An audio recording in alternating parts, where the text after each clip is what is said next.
record.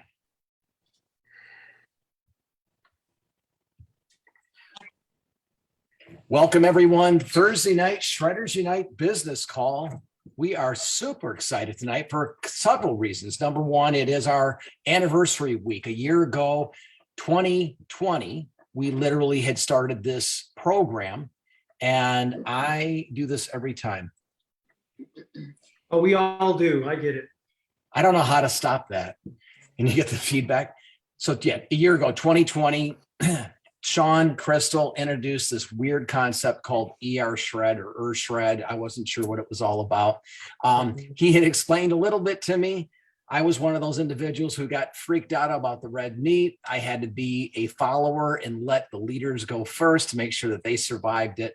And I got started shortly thereafter. I think October 23rd was my date. But in celebration of our 1-year anniversary, we really wanted to highlight a lot of the key elements that, you know, how did ERSHRED come into existence? What were the thoughts, concepts, ideas behind it? Why ERSHRED? Why did Sean and Crystal do this now?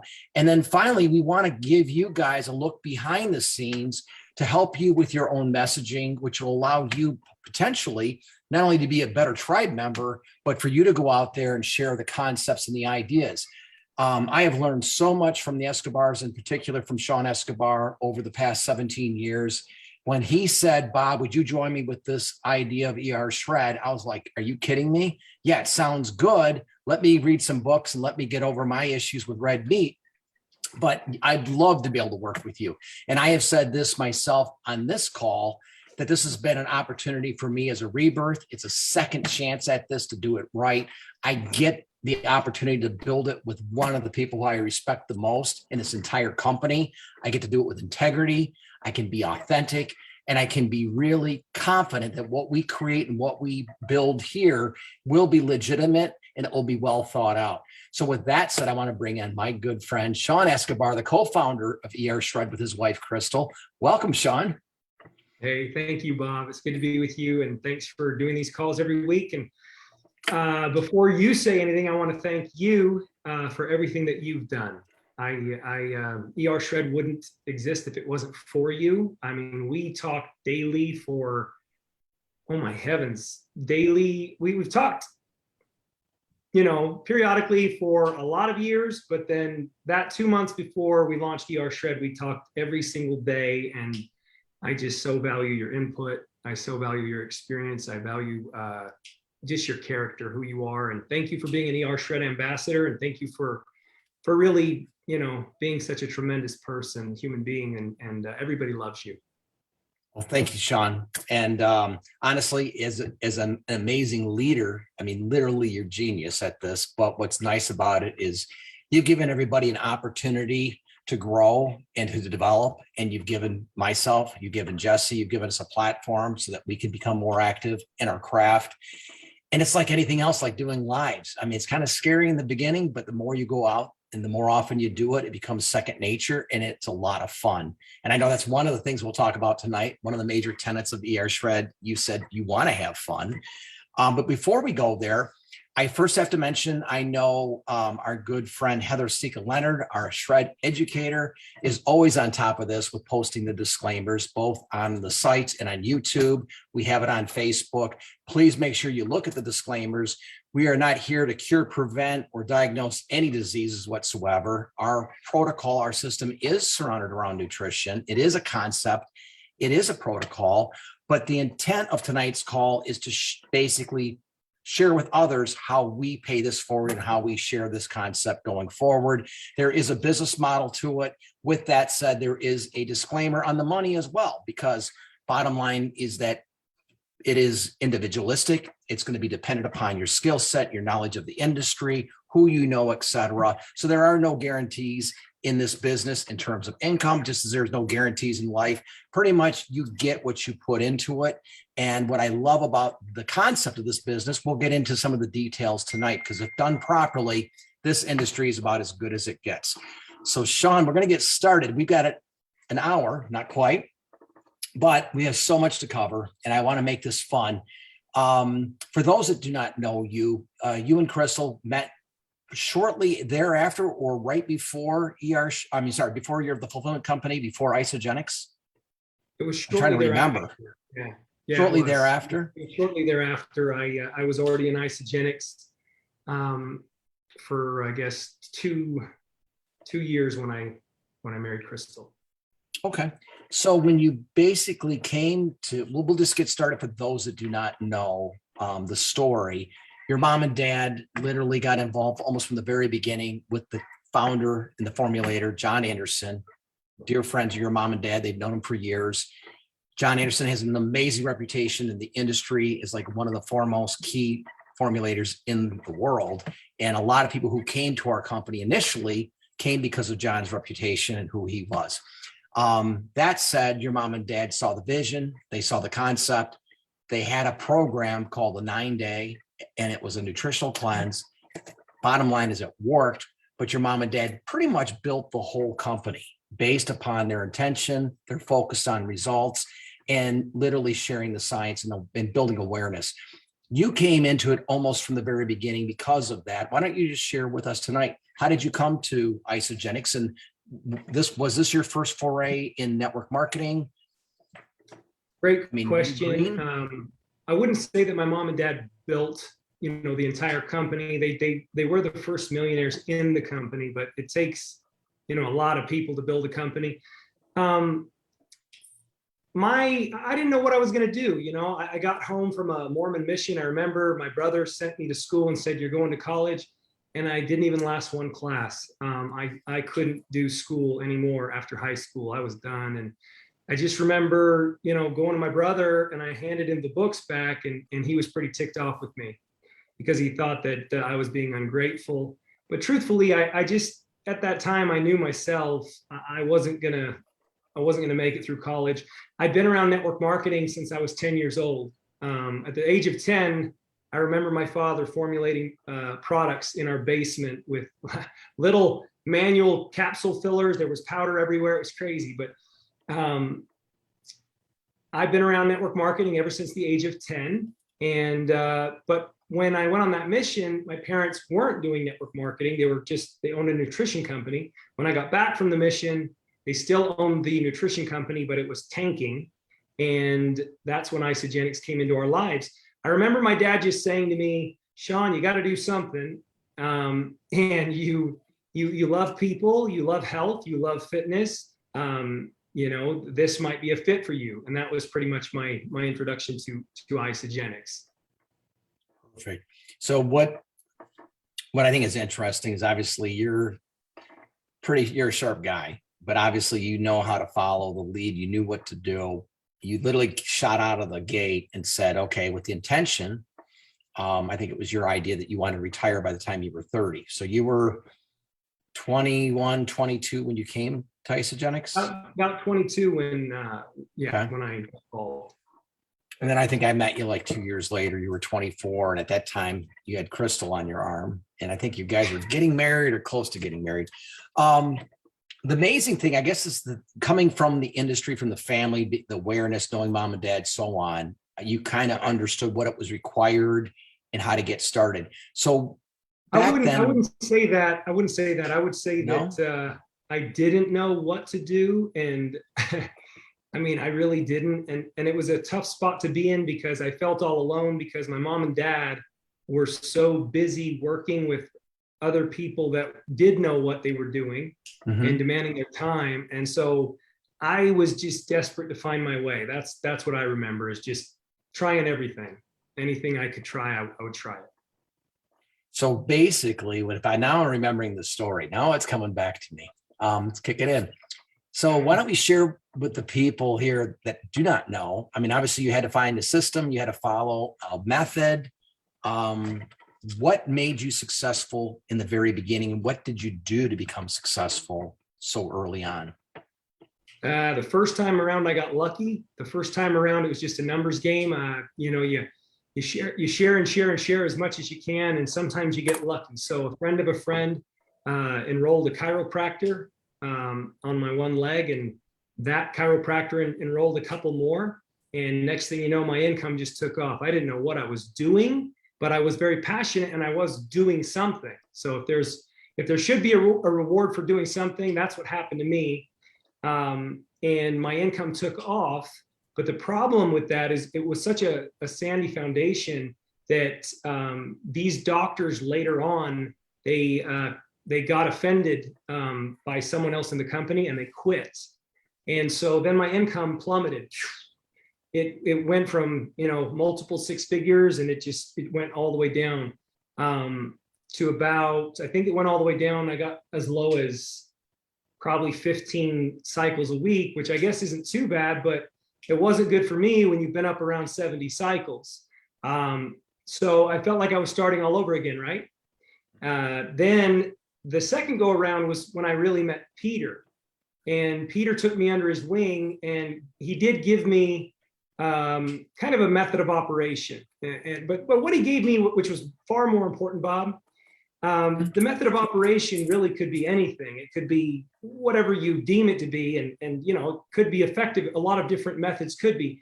But what he did give me was cross-line leadership that were just like me and my like kind. They wanted to focus on results and education and information and relationships, and the money had to come secondary. And when he introduced me to this handful of leaders that were like-minded, and Bob, you became one of those people for me. And if he hadn't done that for me, I don't think I would have made it in the business, because I needed people to work with. And they created a system. We've heard to it back then, Gold Cleanse, but it was kind of like the track, as Jesse would say, it's the tracks to run on. How do we get people from A to Z on the cleanse? I think this is kind of a cool concept. It just hit me. We always say, pay it forward. You feel good, awesome. Share it with others. Don't, pay it forward. Share the wealth, right? Peter, literally brand spanking new, went to your dad. And I know that story where your dad said, well, come on over to my home, Peter, and I'll show you and tell you what, the ins and outs of this industry or what you need to do. And Peter literally went from Denver, came to Utah, spent a week with your dad, and 5 notepads later, basically came up with a concept of, okay, here's what I need to do to be successful. And he went to work, right? So when it came time to say, hey, Sean would like some support or mentorship, he was in direct line. I should back up. When you say cross line, or if we reference tree in this terminology is your organization that you're top of. If we say cross line, it just means we're not financially connected. And that is another positive about ERSHRED. Many of us are not financially connected. So in this example, I'm connected to Peter, who's connected to your dad, but we're not connected to you, Sean, because you are on a different line connected to your father. Okay. So we're like cousins. if you think of the ancestry.com. So the nice thing is Peter was able to pay it forward and take you under his wing, and you were able to utilize the system and you went to work. What advice would you give to somebody starting out brand new? And we'll go back and forth, but the idea simply is, what did you do right back then? I mean, was it completely ignorance on fire? Was it just the passion for helping people? I mean, what did you do right back then, and what would be applicable for today, someone starting out? Okay, so back then, I would compare it to my sports days. I would compare it to when I used to play football, and I think back to when I played football, and I think about how I was just reactive. I was just always reactive. The coach would say, do this, and I would just do it. And I would do it to the best of my ability. And if he said, put your head down and run into a brick wall, I would do that as hard as I could, as fast as I could, and not giving much thought to it. And that's really how I was operating early on in Isagenix. I was not really thinking a lot about it. I was just reactive. Peter said, do this, this, and this. Tell your 15-second story, employ a third party, validation, and use the tools, and then follow up within 48 hours. It was just all, as you say, a system, yes. But what I regret about it is that my heart wasn't in it. I look back, and like in football, I really didn't use my own inherent strengths to play football. I could have been a much better player if I just had been in tune with my own feelings, and in tune with my own intellect, and in tune with trusting that, I'm a smart guy. Not that the coach just, tells me what to do and I do it. The best players, they're coaches on the field, right? And so it's the same thing with Isagenix. All I remember is doing, and executing. And was it fun? No, I would not say it was fun. That's me being brutally honest. It was not fun. Did it work? Yes, it did work. And it generated me six-figure income at the age of 23, and I became a millionaire by 27. And did it work? Yes, it did work. Would I do it again? No, I would not do it again, because I find let me ask you about that. How, because that you like to talk about the feelings, the feelers, the emotions behind that. You made a statement there that you could have been a better person as a ball player had you been more in tune with yourself in terms of your skill set and what really motivated you. When you were following a system and it was pretty darn regimented, you did it, and you knew that if you did it enough times, you'd be successful, but you touched on it. How did you feel in that process? Back in the day, it just felt forced. It just felt premeditated. It felt all canned and scripted to me. That's what I regret about it looking back, is that it can be done. You can execute these steps of, contacting people and nurturing relationships and using resources to educate. You can do it all in the right way, and it can happen naturally, and it can flow, and it doesn't have to be this forced, contrived thing, which it was. So did you feel authentic? No. Okay. No. And I don't even think I knew who I was back then. So how could I? So you can be successful, but be inauthentic, right? Oh, there's lots of people that aren't worth a shit and they're very successful. We know that. Exactly. Well, okay. So, but I guess what I'm getting at is one of the things that we saw often early on, because we all followed the same system, and it did work. It was crazy. Yeah. Well, we'll bet, the product worked. And because of those results, plug and play, putting them into a system, the system, if we followed it, would work, but it was work. It was a job. It was exhausting. And we lost a lot of good people that burned out, right? Absolutely. I can't do this anymore. I'm exhausted. I'm burned out. And I think there's a lot of things we did wrong. So one of the things I think I'm just going to jump forward to ERSHRED. So ERSHRED probably is divinely inspired, but it wasn't an overnight concept. It was something that you gave it a lot of thought for years. And I know I was part of some of those conversations of what went wrong and what was missing and what would be like a utopic, what would be the right way to do it.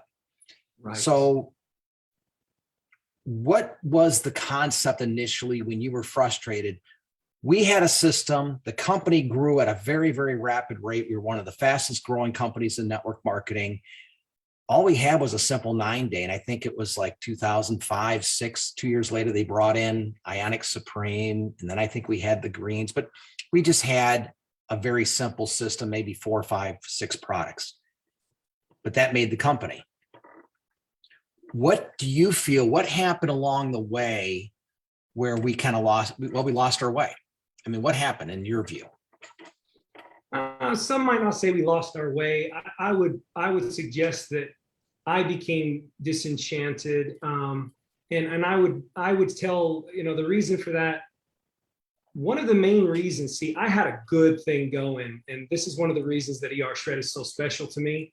And I want to protect and preserve the culture of ERSHRED and the community and the relationships, because I had a really good thing going and it was rocking and rolling. And I had my cycles up over 400 cycles a week, which that ain't chump change. And, everything was great, but what unfolded was very confusing and very frustrating and made me feel powerless and made me feel, that, well, let me explain. So you build a team and you forge all these incredible relationships. And these are the best kinds of people. I mean, they're fun. They're the Isagenix people are the best. And usually like kind attracts like kind. And as your team grows and grows and grows, it can become hard to control the messaging with your team and your culture.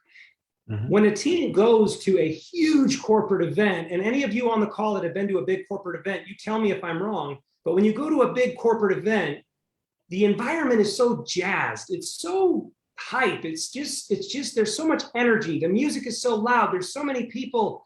And that's a good thing in large part. But let me tell you what happened to my organization from my perspective, and to many other people's organizations from their perspective, which can be counterproductive. So if all my leaders are sitting in the audience and I'm not on the stage doing training because I haven't been invited to, but there are people up there who are maybe cut of a different cloth, maybe they have a different mentality, maybe they have a different psychology, maybe they have a different methodology, theology. These people are completely different than me, but they're handed a microphone and you're told that these are the people that know what the hell they're doing and everybody should be listening to them. And then that person from the stage, they take that, I mean, what is that? It's like a full-blown self-endowed mantle. Like they take that microphone and they go, you shouldn't be doing it this way, that way, or the other. You shouldn't be leading with the product. You should be leading with the business opportunity. You shouldn't be leading with results. You should be leading with the compensation structure, which is a product.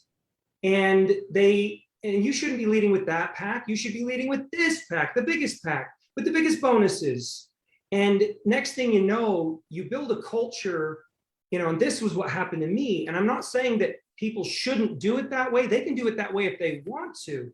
But, as a larger body, we have to be aware that when we get up on a stage and we dictate to the people in the audience how things should be done based on our experience and our, this is all so subjective and objective. This is all based on someone's opinion of how they want to run their business and operate their culture in their community.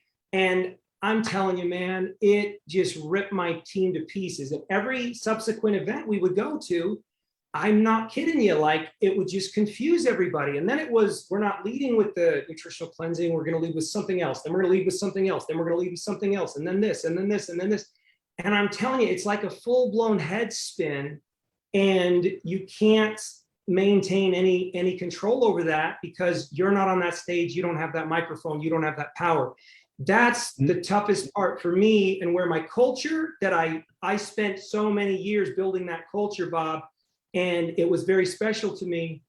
And it just got impossible to keep it up. I couldn't keep it up because everybody was getting conflicting information, and then that creates chaos, and chaos is a very big problem in this line of work. So just for their audience, the people who are watching the replay, I love that terminology. There's so much depth here. It applies obviously to the protocol because we're changing so quickly in a different way. We just took the old system, and what you've accomplished is you've enhanced it. You actually simplified it, made it easier, but as a result, it's enhanced. And more than just the physical results, I mentioned this the other night. For me, it was the mental aspect. I literally woke from the dead. I got excited about life again. I mean, I jumped out of bed and I'm excited. I haven't been that way in years. ERSHRED was part of that rebirth. But on the business side, when you really want to look at this thing closely, there is so much depth and careful thought. I mean, I don't know how much of this is like, wow, Sean's a genius, or it was just by accident. Because these kinds of things are born of decades of wondering and of thought, decades. Right. That's it. So what I would like to point out is that you're going to hear some common themes, and we'll talk about it, and hopefully we do these topics justice, but it's always important to come back and revisit these concepts. ERSHRED, we talk about empowerment. We're giving you, the audience, the control. You're in control of your destiny. We're not telling you what to do or how to do it, except for that initial 11 days. Follow this protocol, get to baseline. If you feel you need to do it again, up to you. But the goal is to get you to baseline and you rebuild the way you see fit, what works for you. Kind of scary to give up control for any organization. Most organizations want the opposite. They want a tight control on the messaging, what you say, how you say it, how are you going to do it. So that's one big distinction. We're going to talk about, the importance of having consistent messaging. And that's very important to the success. Simplicity. having a simple system. Values and beliefs. Why is it important for your values and your beliefs to be aligned with what ERSHRED is or what your passion is? I know I love that. Rather, what is your work? What do you do for a living? What is your passion? That kind of trips people up, right? Because they're trying to think, whoa, wait a minute. Work's not typically their passion. I want to get back to what you just said, and that is, and I'm not going to be a conspiracy theorist, but sometimes I wonder, going to these corporate events, if it's by design to throw 5 different leaders up there and 5 different ways to do the business, because all it does is create confusion, mixed messaging. And we end up doing, as leaders, if you have a team there, you're kind of doing damage control. And then the other thing that I hated is I didn't like telling my team how to do anything, because the bottom line is they were all right from stage, they're right. But my only statement to you is find what resonates, what's in alignment with your beliefs and values, and follow that system, but be consistent following that system. Don't confuse the messaging. So getting back to ERSHRED, you came up with the concept of empowerment. Was that initially around just the product experience, or were you thinking also from the standpoint of building the community and the business? Were you thinking at all 3 levels there, or no? The business part just kind of followed suit. What I remember is I just had this unbelievable, it's like Jesse always talks about how he cracked the code for his health so many years ago. Well, I didn't. And so ERSHRED was born of my personal health crisis. It was so genuine. It was so legitimate. And it was the coolest experience of my life. And it was one of the coolest experiences of my life. There's a couple that are up there, but it was one of around my health, it was the coolest experience of my life. And just the natural reaction to that as a human being was, how do I help people with that? How do I help people with that knowledge?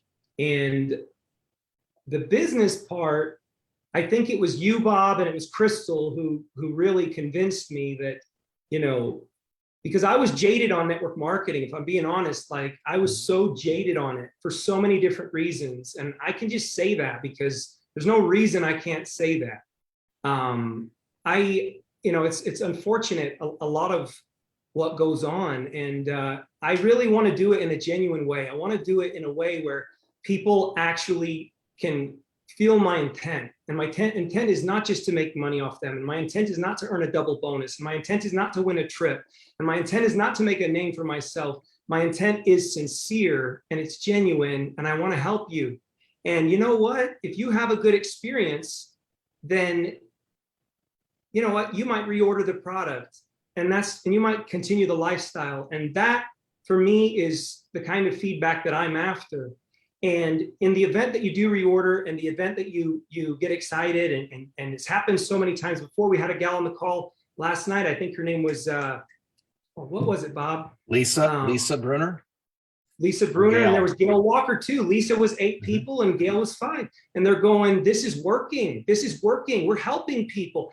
And when the interest is born of sincere intent to help people, I was trained to believe by my parents that if you focus on the mission of enriching people's lives, if you focus on that cause, that purpose, if that's your motivation is to sincerely help people, the commission is going to come. Because what is commission? Commission is a reward for services rendered, for value given. And that's how I built my business. My business wasn't built originally on chasing carrots. Chasing carrots would never motivate a Sean Escobar. I'm sorry. I'm bigger than that. It won't happen. I am motivated by more intrinsic things than dangling carrots out in front of me. I want to change the world. I want to help people. I want to give back what was given to me. And if this can work in a network marketing business model, which the reason it's working, Bob, and you already know this, is because there is no other model that is so relationship based. And when you're dealing with something as intimate and moving and experiential as ERSHRED, it's going to happen on a relationship basis. And that's exactly what's happening every day. And that's why ERSHRED is just screaming. It's screaming because it's sincere. To try to make some sense, I'm just going to try to connect the dots for people to try to keep it somewhat connected, because we will go all over the map here real fast. Now I can see the beauty of it. When you said, I don't want to talk about the money, you do that. And I was like, whoa, okay. But the beauty of that is I got to put a spin on it, that I was listening to what your wishes were, what your vision is, your mom and dad had started in the early years, what the culture was like. And your sense of what you said to me one day is that I'm good at building community. I know how to do that. Trust me on that. I will build this community. And I'm thinking, community, okay, what does this remind me of? And I don't promote this enough, but please, everybody go to ERSHRED.biz and take a look at what I had an amazing team of people that it's amazing the talent we have in any organization. If you're willing to look for it and look for the people who are willing to support, I mean, probably throughout our fulfillment company, there's a ton of people they probably could tap into if they wanted, right, Sean, and get a lot of good experience or advice. We've got some really talented people in ERSHRED, but the bottom line, we were able to put this concept together, ERSHRED.biz. My favorite guy in the entire world is Steve Jobs. Love what he did. And it's probably the greatest case study I've ever seen when you're talking about building culture and building community. And as an example, when Apple started out, they were the cool kids and they were growing. They were, bottom line, kicking Microsoft's butt. They were beating Microsoft and Intel before it was even a contest. What ended up happening is Steve Jobs was told, oh no, Steve, you're a young guy. You have no business experience. We got to let the adults come in here and run the show. We're going to take the CEO status away from you. And we're going to bring this guy in, Scully, from PepsiCo, because he was a CEO at this big company called PepsiCo, and he's going to run things. Well, the bottom line is it only took about 5 years. He ran it into the ground, and Apple over that period of time almost went bankrupt. Steve Jobs comes back. The company's 3 months away from bankruptcy, and he recreates the culture. He focused on the messaging, the concept, but he wanted to rebuild the culture. And as a result, Apple, again, is probably considered the #1 brand in the world for that reason. You know, what is Apple? Because of Apple, Simon Sinek, a marketing genius, chose Apple and used their methodology to come up with that concept of the golden circle. So when I say there's a lot of depth here, I'm using Apple as an experience because this was easy. I'm going to put ERSHRED, and we're going to make ERSHRED like a mini Apple version of what Apple did. And how did they do it? They're unique. They're different. They're the crazy ones. They are basically crazy enough to think that they can change the world, right? So I even use that advertising piece in there and just threw it in. So luckily they're not saying anything to us, but I think it's so important from a concept of culture for all you guys to go to ERSHRED.biz and go through that process and understand the correlations in what we have here. And that gets back to what you said in terms of commissions. And this is the one thing that I wanted to point out to people. And I don't know if I do a good enough job or not, but young in my financial years, I had a guy pull me aside, one of the top money makers in our firm, that said, son, I know the manager is asking you every day, how much money did you make on Monday? What did you make for the week? What was your quota for the month? What did you do for the quarter? What did you do for the year? And it was constantly money in terms of those were the tracks they judged you on, but how profitable are you to the firm? And he quickly pulled me aside and said, you can operate that way. And there are some people, for the majority, they still operate that way and they can be successful to a degree, but you never will be fully successful unless you can focus in terms of what's most important. And it's not about the money. And you say that, Sean, but the money will follow, but what's most important, getting what your customer wants, focusing on the needs of your customer and making sure they get the very best result. And if you do that and nothing but that, the money will follow. You won't be counting what you did for the day, what you did for the week or the month.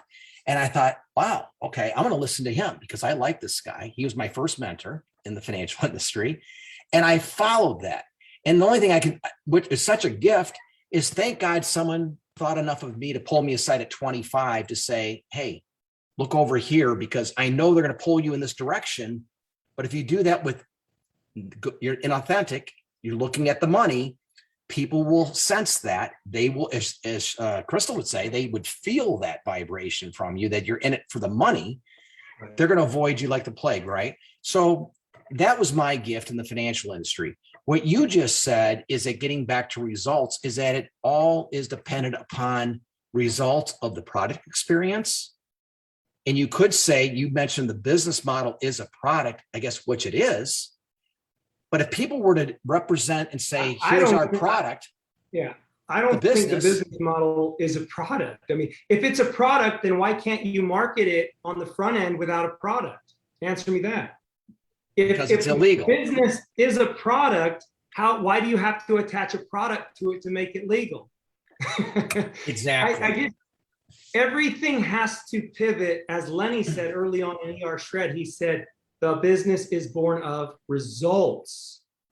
The business is born of results. And I just feel like we tip that first little, when you look at those, remember like Mousetrap, and all the little contraptions going off, and it's this whole big obstacle course. And when someone has a result, I look at it like that. It's predictable. It's like, it really is predictable. If they get a great result and you really invested in them and you really cared and they know you had sincere intent and they love the community, you just tip that first thing and everything starts falling and they start reordering and they start referring, and then they want to do more of that. Why? Because it makes them feel good, not to chase rank advancements. It's because it makes them feel good. It's because it makes them a superhero. They graduate from a hero to a superhero when they change someone else's life. This can all happen in a flowing, high vibrational, and highly integritous way. And we've proven it. And that's why I love the way we're doing it so much. We've elevated network marketing, in my opinion. So let's break this down in the first two steps. We talked about empowerment. ERSHRED's unique. It's different because we're empowering you. We're giving you the keys to the kingdom. We're giving you control, and we're not telling you what to do. Scary. We also know, though, based on results, that chances are pretty darn good that you're going to end up following what we laid out in the first place because we know it works so well. That's kind of the genius behind it. It's not a surprise to us that people say, can I do it again? Well, of course you can do it again. Did we think it was going to work as well as it has over a period of 6 months, 9 months, a year? None of us knew. We were just kind of following your lead, Sean. I think you're like in your 15th or 16th month now of, right? And it keeps getting better. Yeah. So, I mean, there's 16th month now. That's right. So there's hope for me. If you're feeling better at 16 months than you were at 12 months, I'm at my 12th month. You know what else I'm finding is without hawking stuff online, without, I mean, of course, I'm really passionate about ERSHRED. It happens to be my passion because I found a mechanism where I could change people's lives, and that makes me feel so good. And I want to help people with that. But the ability to share that with people and the ability to have them, listen, this has been a collaborative effect. One of the things that I have a hard time with about network marketing overall is the competitive nature. Are you in the top 25? Are you in the top 100? Are you in the top 200? And it's very exclusive. It's very meaningful, but everybody's kind of like working against each other. We won't ever have these ranks in an ERSHRED culture because these ranks do not encourage collaboration. And this, I got to tell you, like, so many of my leaders were instructed on things that were not serving them and were not collaborative, like this.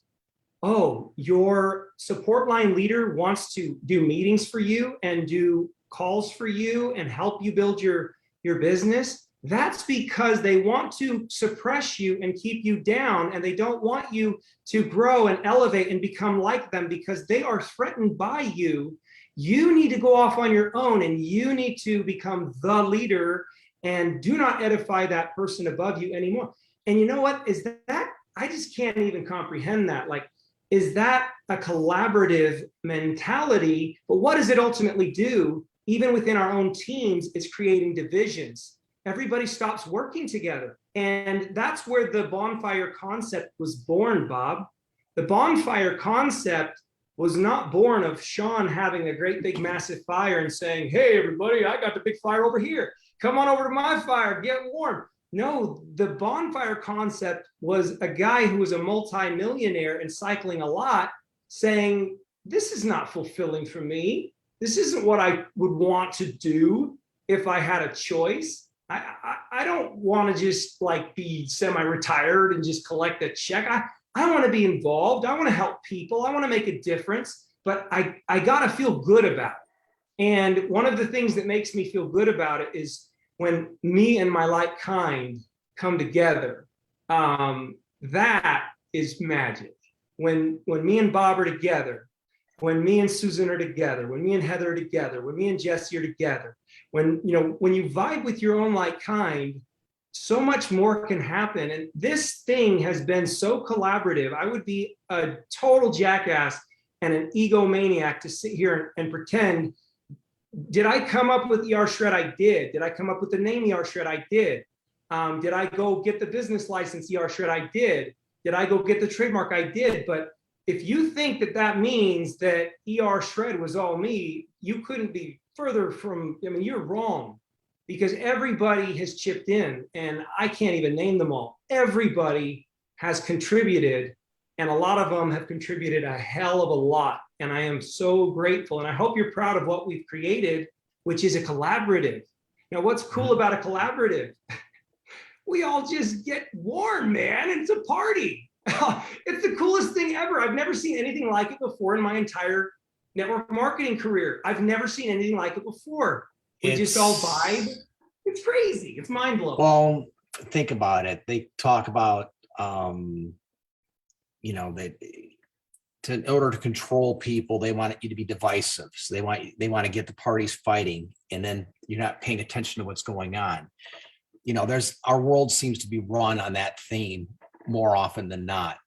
I'm not going to say it's threatening. I can also almost think sometimes these big meetings, as you're saying, I remember someone from stage stepping up, this leader who everyone was looking up to, and said, the first thing you need to do when you leave this building is you go out and you fire your upline. And I was like, whoa. And they literally said, you fire your upline and you go off and you're going to do it this way. And that was probably the first destructive thing that ever happened to my business, because all of a sudden I had like, bam, splinter groups. Like, we're not doing what you say. I was told by so-and-so. Anyway, you understand the concept of culture, community, and empowering people, and by choice, they're choosing to join our bonfire, not because they're being told to. I would almost look at it like we're a volunteer army. Pretty cool, right? Are we going to have more success with a bunch of volunteers who are here with their own passion because they want to be here?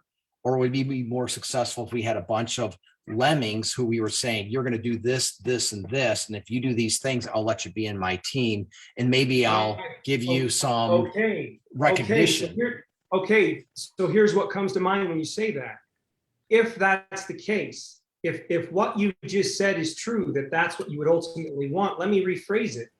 Would I prefer to have a whole bunch of people in my organization who are participating in the culture and reordering the products from the fulfillment company because they want them and because they are of such quality that people really do feel better, not reordering because they have to in order to stay qualified, not reordering a certain amount just for qualification purposes, but ordering beyond a qualification amount because there is so much value. And this is why network marketing companies have got to start investing more and more and more in the products. They have to. They have no choice.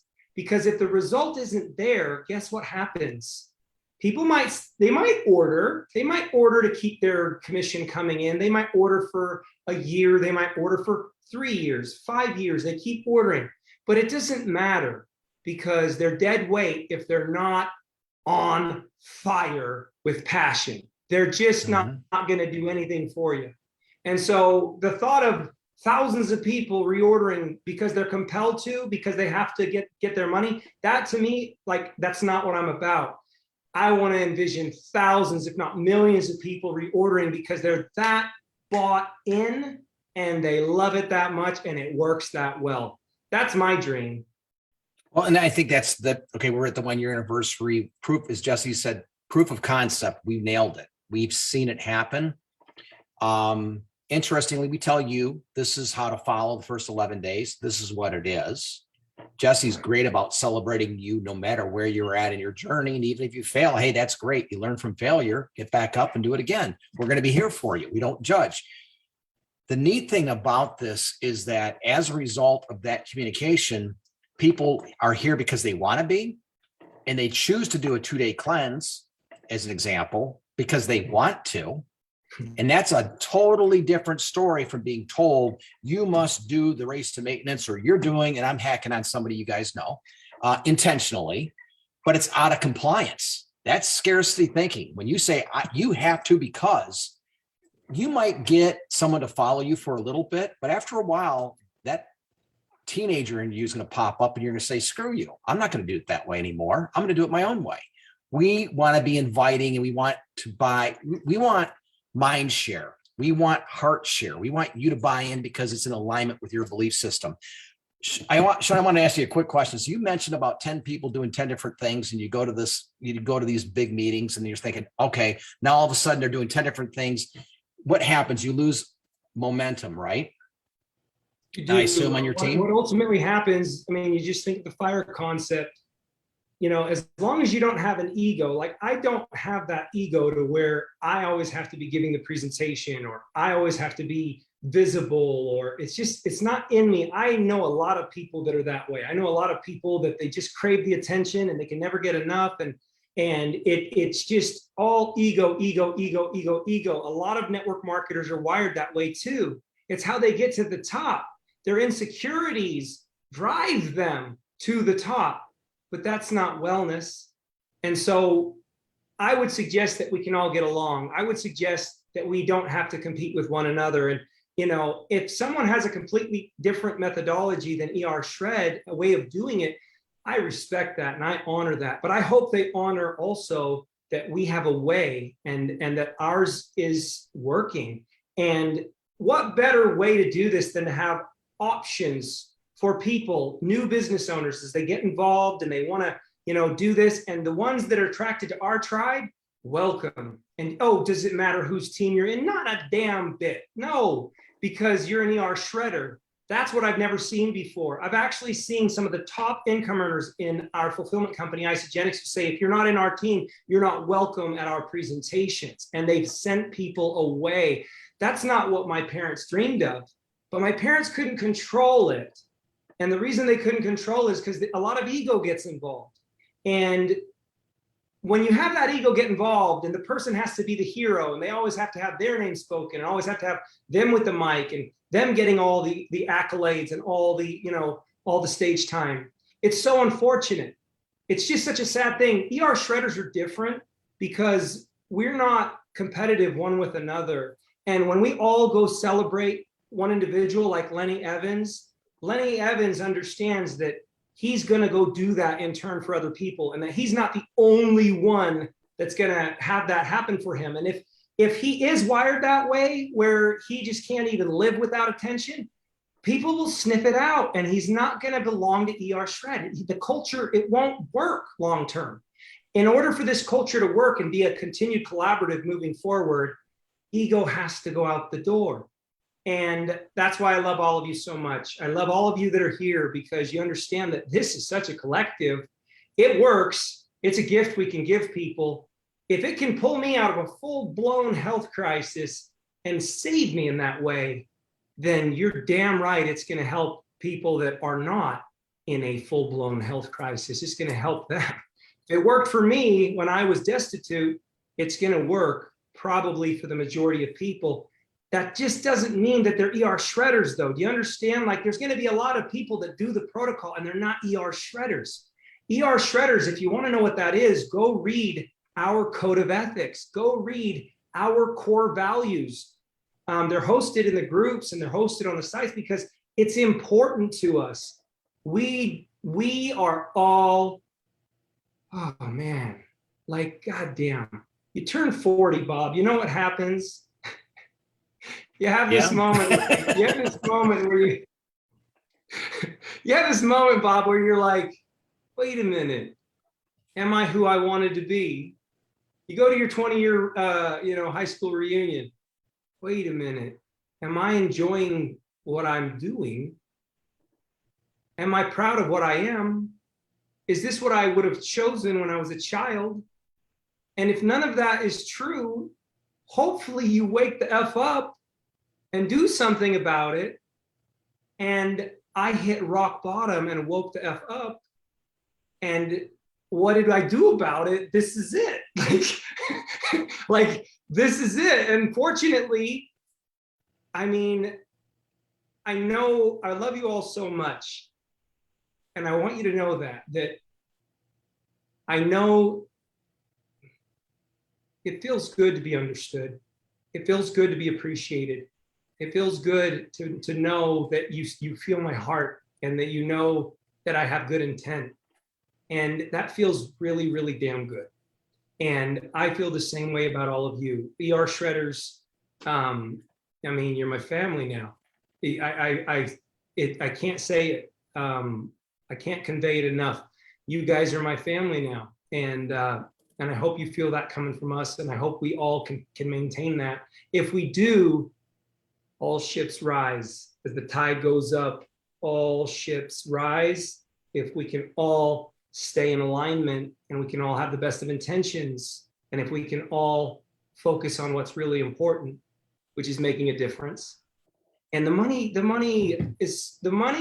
listen, Bob, we're coming up on the hour, and you know that based on my past religious experiences, I became very tainted about money, very much so.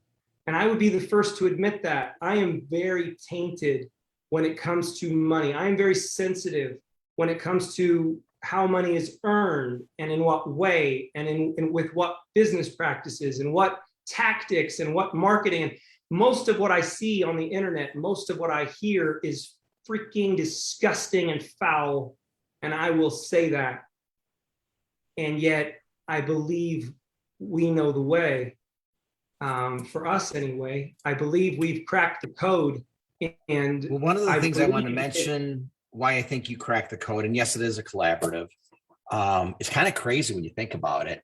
You've got 20 years experience with this company. I have 17 years, and you can go down the line. We've got a lot of history. Right. We obviously still leverage Peter Greenlaw. We've got Colin. We've got a lot of people who've seen the good, the bad, and the in between. What I love what you've done with ERSHRED and really the community is that we're telling people right up front, this isn't the only way. And we invite you to come take a look. And if this vibes with you, if you like our bonfire, hang out. We'd love to have you. If not, that's okay. One of the beauties of this, and this is the other thing when you talk about, this is the cycling aspect or the money, is that whatever you do with this business model, make sure it's in alignment with your values and your belief systems. That's most important. It doesn't matter what you do, but my recommendation, Sean's recommendation would be for you to stick with it and be consistent with that messaging. You can't confuse your potential market. Like one day you're wearing, I'm the elixir captain. One day I'm going to be the weight loss person. Next week, I'm going to be the athletic performance person. Just call it what it is. I mean, right. The impression you're giving your sphere of influence is what? That you're a huckster. Right. You're a huckster. If you're hawking everything under the sun, it reminds me of those oil companies. And, I'm just not afraid to say it because the way that people market those essential oils, I always found it so repulsive. Because in the chats of anything health related, you'd see people say, does anybody have any recommendation for this? And what? This lady would throw her coat open and hawk an oil and hawk another oil. And there's another oil. And so many health claims, I couldn't even believe it. I've seen it with my own eyes. And it's really unfortunate. And it is illegal. And they have been penalized severely for behaving that way. But the bottom line is, how do you want to be perceived to your sphere of influence? I actually think, Bob, one of the coolest things that came from this, and I'm going to go ahead and give credit to the individuals who were responsible for the Forever Pack. We should pay tribute to them because, you know, there was methodologies that were being, you know, we were being compelled to use certain methodologies and certain packages and certain things. And you know, when I say compelled, it's like if you do it this way, you get a certain reward. And if you do it the other way, the reward just isn't there. And so you feel compelled to, you know, to go after that reward. But the Forever Pack concept by Lenny, well, Dave MacArthur. Yeah, Dave MacArthur and Lenny. Yeah, Dave MacArthur first and foremost. And I'm sure his wife was involved in that. And then Lenny Evans was involved in that. And they showed us, and this is one of the things that stuck with me over the years. In fact, I love the concept so much of the Forever Pack, you know, doing it your way. One of the things that Eric Hoover said to me, I'll never forget it. I talked to him, I think it was January of this year, and ERSHRED had launched and it was growing. It might've been November of last year. But I remember saying to him, you know, watch us, Eric. I was this jazzed entrepreneur, right? I was like, we're changing lives, Eric. You got to watch us, man. Watch what happens. We're going to be moving a lot of product. Like I was so jazzed, and I'm still jazzed. But I remember I said, Eric, you know, I just kind of wanted a vote of confidence. And I felt like he gave me that because what he said was, you are the entrepreneur, Sean. And it is up to the entrepreneur to find a way to impact the world and to make a difference. And it's our job as the fulfillment company to come in and assist and support where necessary. When he said that, it was like, boom, it's just like, I was like, okay, all right, now that's my man. That's how we roll. And so I felt like we had this vote of confidence, like, yeah, man, do it your way. Jackie Shoemaker on one of the calls, Jackie Palmer, and you know, my heart goes out to you, Jackie. I love you if you're out there. I know what you're going through, and I love you. But and we're gonna miss you, by the way. But Jackie, you know, she comes on a call and she goes, mad respect to Sean and Crystal Escobar, and this was like, you know, December of last year. Mad respect because they are taking risks, they are taking chances. And like, we are entrepreneurs. Entrepreneurs don't wait for people or companies to tell us what to do. We just go. Like, what is wrong with people, man? I don't need someone to tell me what to do. I can do. I'm an entrepreneur. I'm ambitious. I am very, very creative. I'm resourceful. And then you put groups of us together, like in ERSHRED, you don't think we're going to get things done? We know what we're doing. We know how to do it. And so it's just all so exciting for me, Bob. Like, I'm so giddy about ERSHRED. I'm so giddy. I'm so excited. I just can't stand it because like the three friends that just recently reached out to me, I'm not doing a lot of marketing. I hear that. I'm not doing a lot of marketing of ERSHRED personally, other than I put things on my wall, but I'm not putting out my link to order because I don't want to attract generic ERSHRED trap. Like, let me rephrase that. I don't want someone else's contact coming to me. I don't want it. I just don't need it. I don't want it. And that would be wrong. And so with that in mind, I've never posted I've stopped posting months ago, probably 8 months ago. I won't post my own personal link out there because I want it to be a level playing field for everybody. It's not fair if I'm taking other people's business, and I'll never do it. You'll never be able to accuse me of doing it because I'll never do it. It's just not going to happen, and I don't need to do it. But with that in mind, it's like, the last three people that reached out to me, Bob, I'm going to change their life, man. Like, do you know how good that feels to, you know, my sex abuse story? You know my sex abuse story, Bob? Do you know why that feels so good? I don't know if you've ever felt it, Kay, but like, I have thousands of messages in my inbox and in my email and in my messenger and on my phone. I save all the voicemails of people who say that my story changed their life and gave them hope. Okay? Like, we can all do this. Like, this is what's crazy. I'm getting the same fulfillment that I got from exposing my sexual abuser and making it safe for other victims to come forward. And that exact same feeling, Bob, that feeling that makes me feel like a superhero, that I can make a difference, that I can stop the bad and I can cause good. And that exact same thing, I feel the exact same thing when someone has such an incredible result on ERSHRED and they say, thank you, thank you.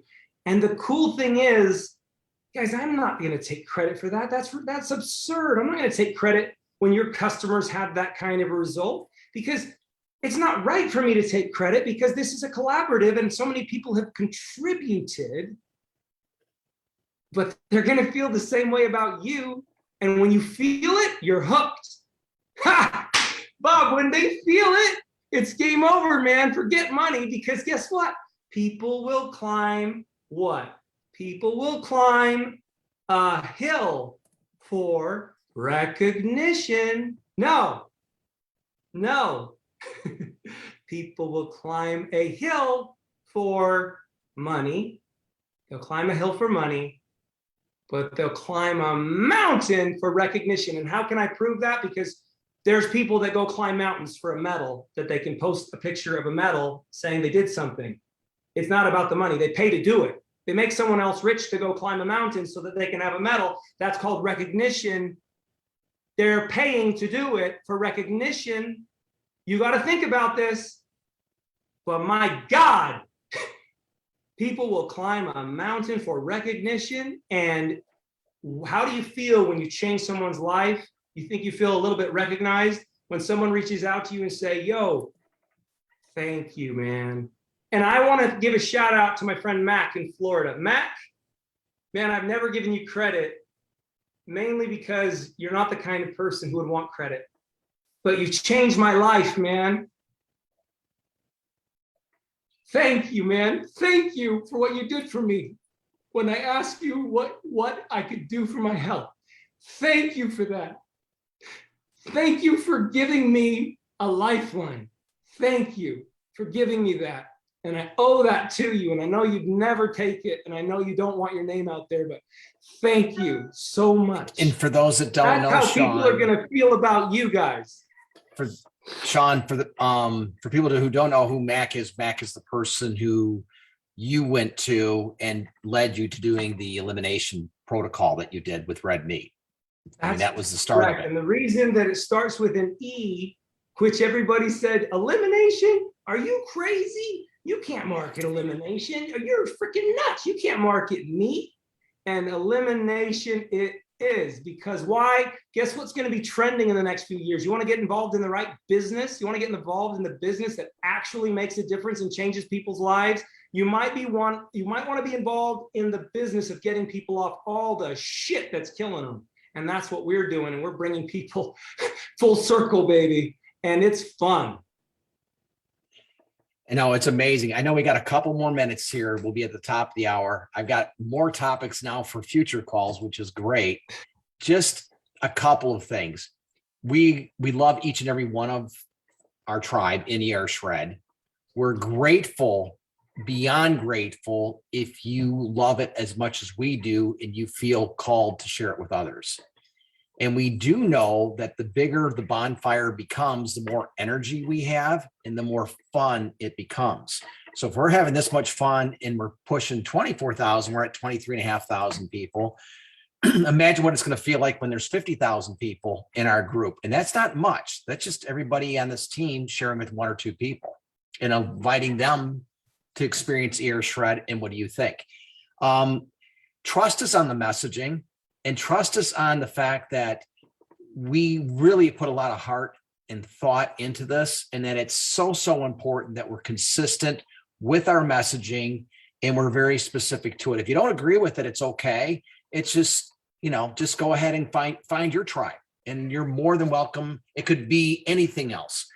But as it relates to ERSHRED, we're going to be very, very selfish and protective of that concept and of the vision and of our culture. We are intent on creating, right, Sean, a safe place for everybody, because we know you're vulnerable when you have this health turnaround. We want you to feel comfortable in sharing your story. So everybody who comes in on Wednesday nights you have no idea. That's literally the kerosene that keeps the fire going, because it's your testimonials that move people. Thursday night's call is all about business, and there are some simple it's complex, but some great business tips this evening is you want a team that are like the 10 man or 10 woman you're rowing in the boat. You want them rowing in sync at the same time, not at their own different rhythms, because then you're going nowhere, right? Think about that, because if you go to a big celebration event, which we call our event celebration, and you get 10 different people telling you, no, do it this way, what ends up happening? Your team is going nowhere, and you're not going to have the momentum or the success that maybe you envision that you want to have. So if we can keep people in alignment, we do that by bringing people that have similar beliefs, similar values. They buy into ERSHRED. They love helping others. They find purpose. Now they start sharing it with like-minded individuals. They're oaring together, and they have the same message, which is consistent with Sean. That will duplicate, right? And this business is all about duplication. I'm just sitting here thinking you're a genius. That's all I'm thinking. This is the whole thinking of there's so much depth here. The rowboat, by the way, Tracy Williford's son, I believe, is like Olympic level rower, both of her sons. So that's pretty cool. But if you imagine the rowboat, Bob, you're genius. Thank you for that. I'm going to use that a lot. That was genius. The other thing, the other night, Jesse talked about hot coals. Mm-hmm. You see our leadership, like the board, if you will. It's really just a tribe. The board just helps make sure that things don't go wrong. But Jesse talked about those hot coals. He talked about those hot coals, and he goes, we have a year of proof of concept. That's some hot coals. They're already flaming. You throw a little kindling or you throw anything on there, it's going to go up in flames. And now you guys have put the two coolest metaphors or analogies like in my head. I'm so excited, you guys. Like, thank you, Bob. Well, that's the whole idea, is that if we can, and this is the thing, we're not financially connected, but in a way we are, because if you buy into our belief system and you buy into the concept of ERSHRED and you buy into our messaging and you leverage the group, we're just going to grow faster, stronger if we're all in sync. And that's really what I meant. You want your rowers, people rowing, your 10-person team, all rowing in sync. You're going to go a hell of a lot faster than if you're all at your own different rhythm. Trust us in the process. Thank you, Sean. Thank you, ERSHRED. This last year really has been kind of a proof in concept. We've been stumbling and bumbling along. So thank you for that, for coming on, for everybody. Going forward, it's going to be more of the same, and just understand that a lot of the messaging is going to be the same thing over and over and over again. And that's by intent. And that's because we got new people joining us every single week.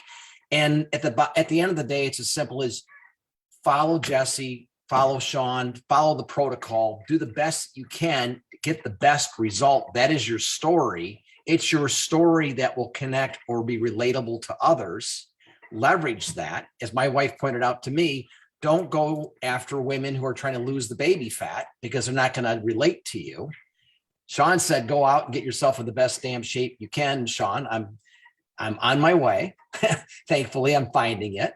And I think this next year is going to be beyond exciting, because if we could achieve what we did, really kind of not really knowing exactly what this was going to look like the last year, now that we have a vision and we're consistent with that vision, I think it's going to explode. It's exponentially. I think the next year is going to be just the pay structure, Bob. The pay structure where I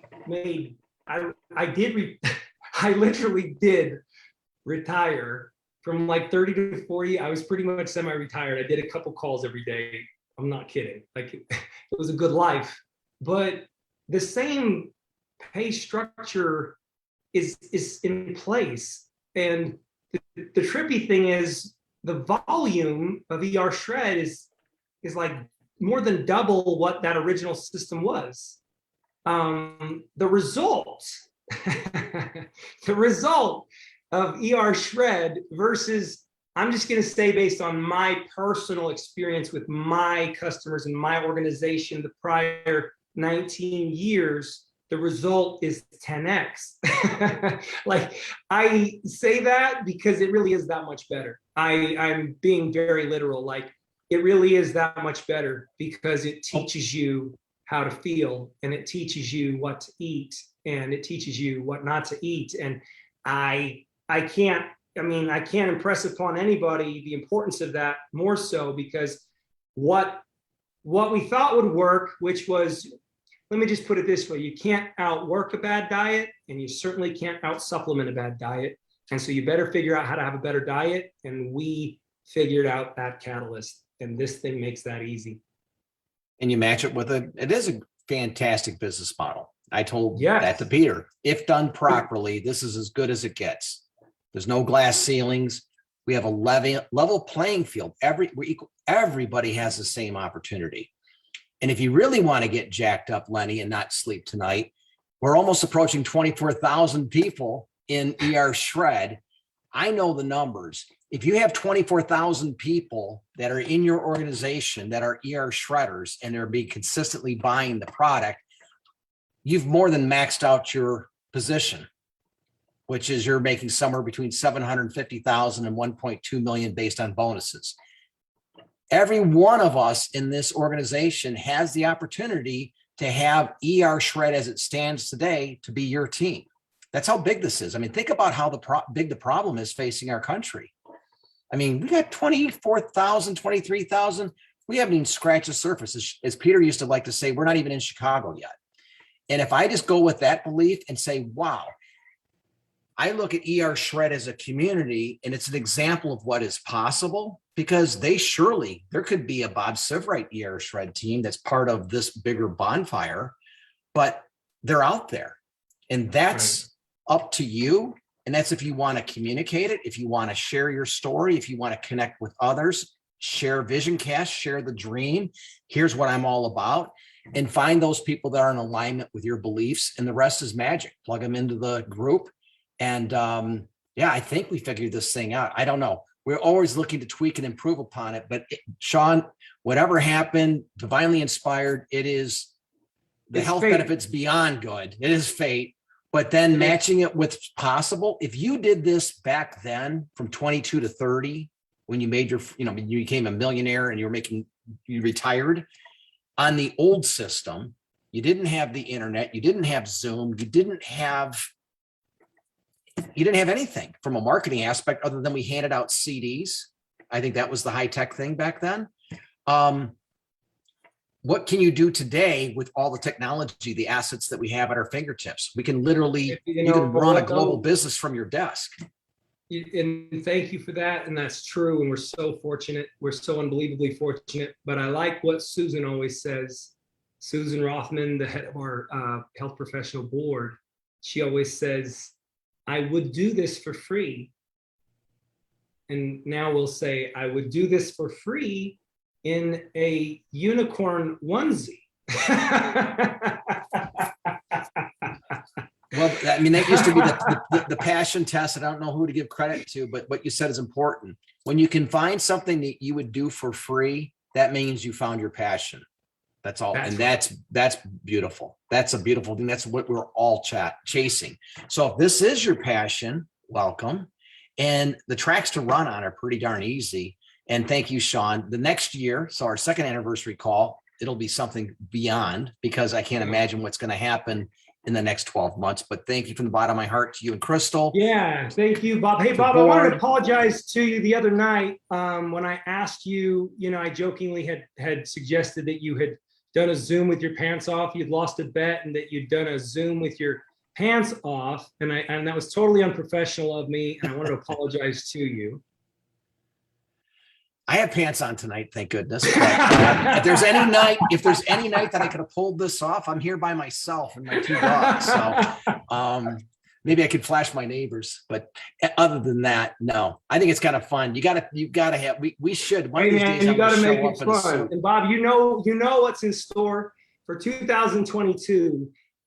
We have made it fun in 2021, and thanks to people like Mimi and people like Susan Look and all the other fun people, we've made it fun. But 2022 is all about you and what that means is you're going to discover yourself. I know it because that's what's happened to me. I've discovered myself, and in order to discover yourself, you have to be in the right space. Susan will have to educate us about how that works. I don't know how it works, but it happened to me. It's amazing on so many levels. Sean, thank you. I know we've got an hour. This was fantastic. We're going to do it again soon. Tell Crystal to get better. We'll have her on. Man, she's not well. Yeah. Well, just tell people she has a cold. The kids have a cold. It's been one hell of a week for me because we've had a call every night, and I've wanted to show up and try to, hit home runs. I've done the best I can. It has to be enough because I'm freaking burning the candle at both ends, but Crystal's so awesome because she's like, I'm so sorry, Sean, for how insensitive and impatient I am when you're not well. Because she's like, you're so kind to me when I'm not well. And I said, well, you just remember that next time I'm not well, okay? Marriage is fun. Marriage is a lot of fun that way. Well, thank you from the bottom of our hearts. All right, I guys, love you guys. We'll see you next week. Thank you so much. Happy anniversary. Thank you. Good night, everyone. Everyone, thank you. You Good can night, unmute. everybody. I can't believe Thank you guys you. have Good pants on night. tonight. I didn't put pants Yeah. on. So That not to was wear just 'em. so awesome. What a great call. Laura Cooley, you cracked me up. Yeah, That was a it's really more good call, comfortable in guys. my pajama bottoms. I'm in bed and I feel like I'm just loving it. I don't need to watch any more episodes. Let's watch this instead. It's just like amazing entertainment, Yeah. I'm I like, swear, okay. I watch our Facebook group That's now why my more than photo's not on. I'm so reclined in bed. I'm like, I have a Tempur-Pedic, so it's like that's pretty much what I got. I'm like, okay, I'm ready. Thanks, guys. Right, Thank you, thanks. everybody. Bye. That was Good night, really great everyone. fun. Thank you. Good night, y'all. Celebrate. Bye, everybody. Thanks, Thank you. guys. Bye. Gonna all meet at celebration. Please. Oh, hi, Hi. Heidi. Bye, Sybil. When it gets New Year announced, I'm sure kickoff. we'll try to figure that out. At New That'd Year be great. kickoff in Orlando. Yeah. Now leaving on Monday, so going home to do therapy. Oh, good for you. Oh, I'm best of luck, going to Heidi. California for my mom's 90th birthday